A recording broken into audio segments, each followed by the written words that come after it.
तुलसीदास का जन्म उत्तर प्रदेश के राजापुर गांव में आत्माराम दुबे और हुलसी के घर हुआ था।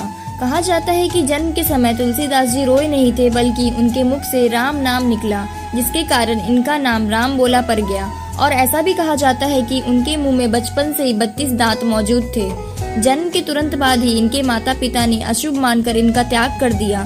तब इन्हें झुनिया नाम की स्त्री ने 5 वर्षों तक इनका पालन पोषण किया और उनकी मृत्यु हो गई, जिसके बाद संत नरहरिदास इन्हें अयोध्या ले गए और वहां उन्हें शिक्षा दी। 15 वर्षों तक शिक्षा प्राप्त करने के बाद इनका विवाह रत्नावली नामक युवती से हुआ। एक बार तुलसीदास जी की पत्नी रत्नावली अपने भाई के साथ मायके चली गई।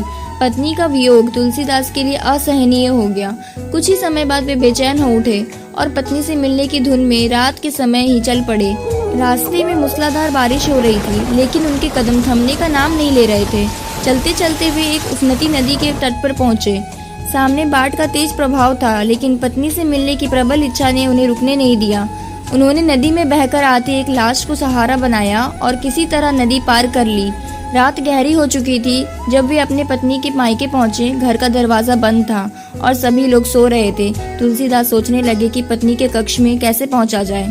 तभी उन्होंने खिड़की से लटकते एक सांप को रस्सी समझ लिया और उसी के सहारे ऊपर चढ़ गए। रत्नावली ने जब उन्हें इस अवस्था में देखा तो क्रोधित होकर कहा, अस्थि चर्म मैं देह्य तासो ऐसी प्रीति, नेकू जो होती राम से तो काहे भवभीत।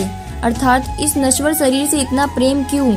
यदि इतना प्रेम भगवान राम से किया होता तो संसार के दुखों से मुक्त हो जाते।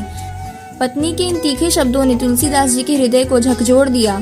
उन्हें यह एहसास हुआ कि सांसारिक प्रेम व्यर्थ है। उन्होंने तुरंत ही घर छोड़ दिया और भगवान राम की भक्ति में रम गए। तुलसीदास जी का जीवन इसके बाद पूरी तरह से बदल गया। प्रभु राम में अपनी असीम भक्ति के कारण ही उन्होंने रामचरितमानस जैसी महान ग्रंथ की रचना कर डाली। उनकी राम भक्ति इतनी अद्भुत थी कि आज भी जहाँ राम कथा होती है, वहाँ तुलसीदास जी का नाम श्रद्धा से लिया जाता है।